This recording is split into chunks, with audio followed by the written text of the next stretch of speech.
Today, we will talk about a little-known page of our history. It seems to be a minor detail, but it completely negates everything we know about the past. There are a lot of preserved antique statues and old paintings that show us people who lived before the beginning of the 20th century. It seems to be ordinary people, 2 arms, 2 legs, and a head. It doesn't seem to stand out much. The only thing that attracts attention is not quite an ordinary nose. Not even quite a nose, but exactly the place where the nose goes into the forehead. Let's start with the images of ancient Egypt. Look at how the forehead clearly turns into a straight nose. There are no hollows.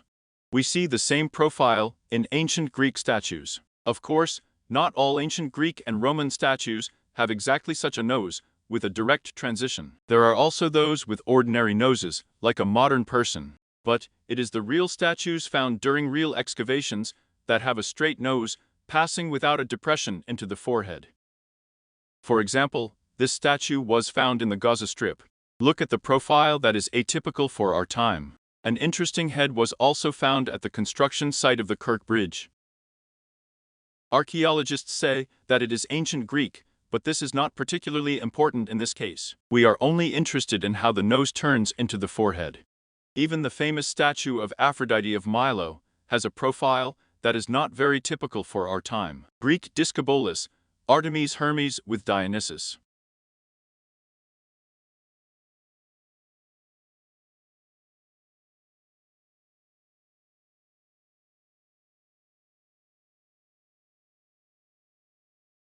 The head of Alexander the Great.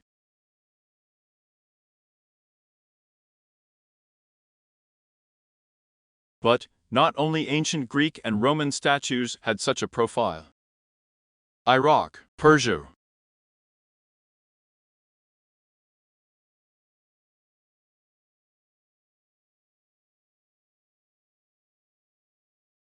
We see the same nose. We see the same thing on the ancient statues of India.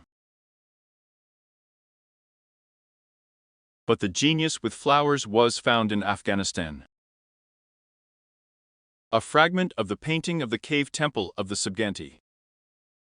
It turns out that almost throughout Egypt, Europe and Asia, the ruling elite has the most common type of face, because statues were not usually made in honor of commoners. So, the privileged class of Eurasia had distinctive characteristics. This is a large nose, without a drop passing into the forehead. Even Leonardo da Vinci depicted these people in his paintings. Lady with Ermine, portrait of Mrs. Lisa Gioconda.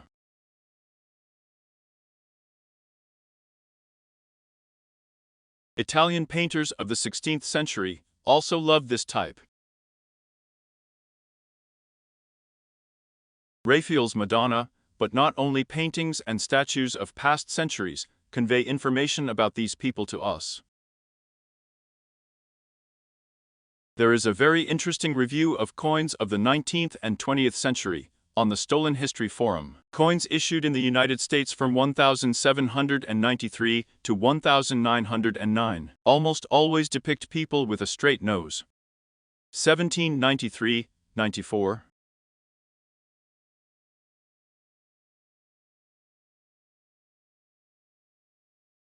One 1796-97.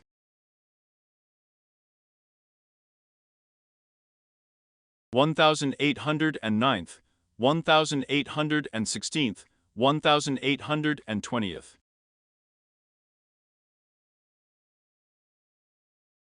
1900 and the first, 1900 and the eighth, and here comes 1900 and the ninth year. And the profile of people is changing. Look at this, 1916. The coin says liberty. You can already see the fossa at the transition of the nose to the forehead. But if we compare this coin with the coin of 1816th year, then here the nose goes straight into the forehead. The same thing happened in 1793.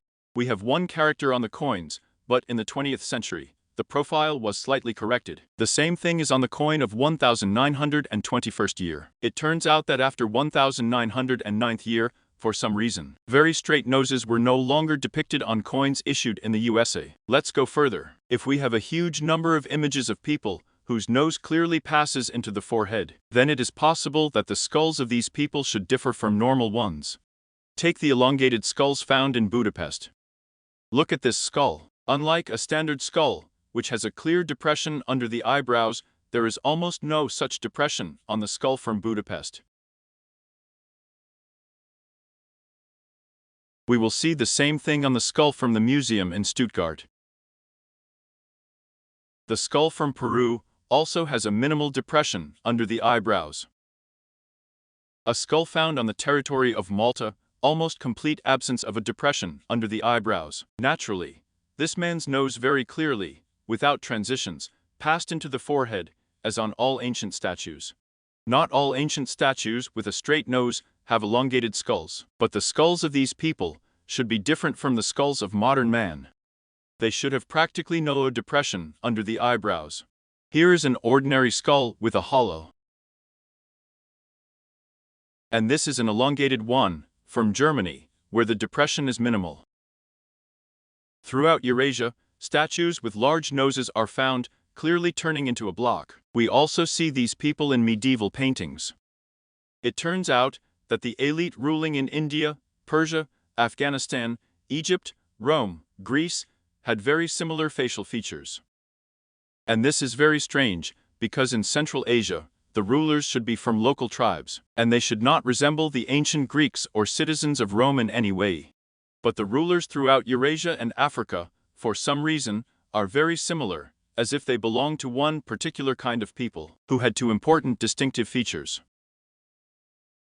First of all, these are people from the managing rich class. Secondly, they all have the same big nose. Judging by the paintings of medieval artists, these people ruled us until the 19th century. The most striking example is Marie Antoinette, about whom I have already told, and who perhaps had a rather elongated skull. So look at how she was portrayed in her youth. The features that interest us are very clearly drawn. Also, Maria Theresa didn't just rule Austria. Her father, Charles VI, was the last of the Habsburg line, in the direct male line. He was also the Holy Roman Emperor. Although Charles VI himself did not have a perfectly perfect straight nose, but his brother Joseph I, after whom Charles VI inherited the title of Holy Roman Emperor, had almost the right nose of the ruling dynasty. Joseph's wife Amalia Braunschweig-Lüneburg also has a royal nose. Her mother Benedikta Henrietta Falls-Zimmerskaya, judging by her nose, has the genes of the ruling dynasty.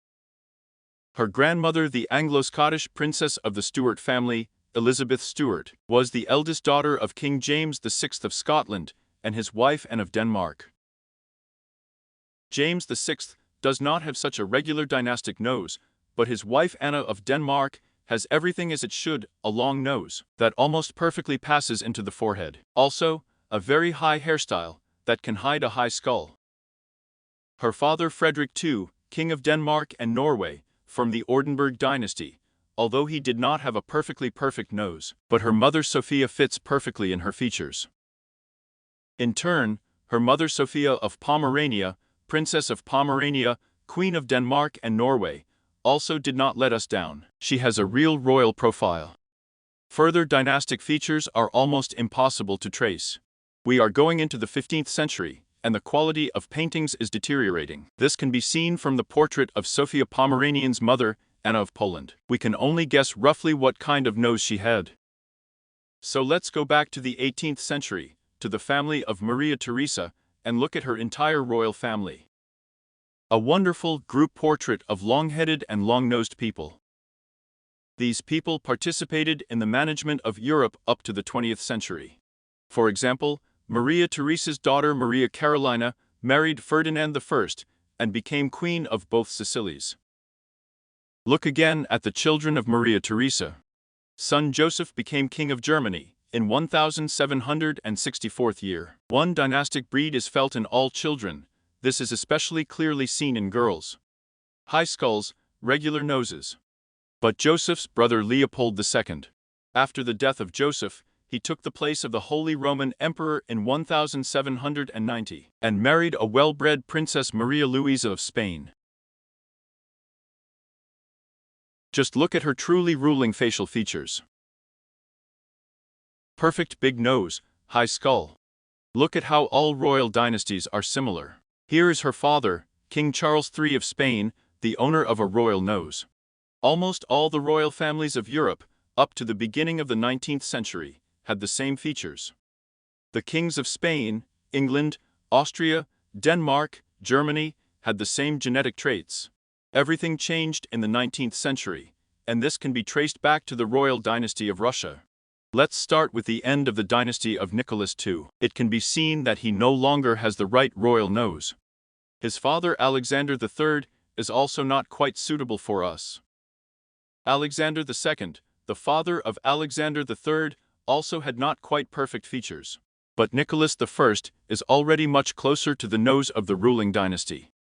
Let's skip Pavel I, he's not perfect either. Let's move on to his father Peter III.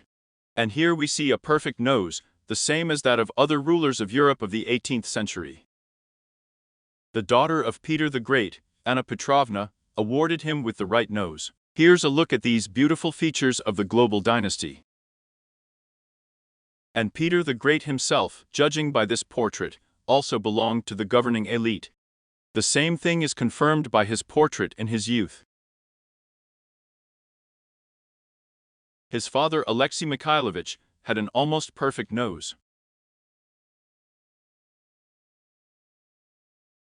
But the mother of Peter the Great, with the Russian name Natalia Kirillovna, also seems to belong to the European big-nosed elite.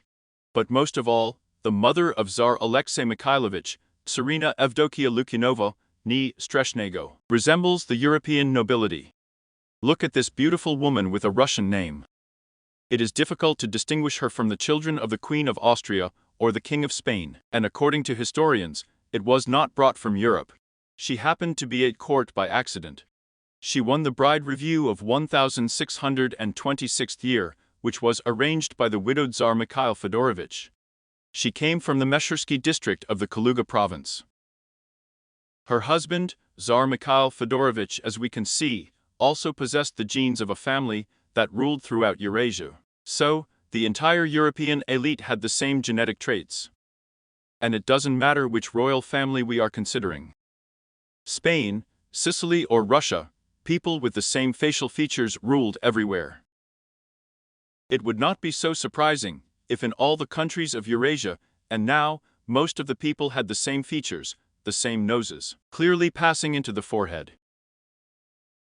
There are such people on the streets of Europe, but they are a minority. But for some reason, the nosy minority ruled the whole world until the 19th century. This kind of people seems to have left the world stage. Or rather, he didn't quite leave. Here's a look at the Rothschilds and the Rockefellers. Remnants of royal blood are also visible. We will also find these long-nosed ones at the origins of the largest corporations. For example, the company Bayer and its thoroughbred founder. That's it. Watch my channel.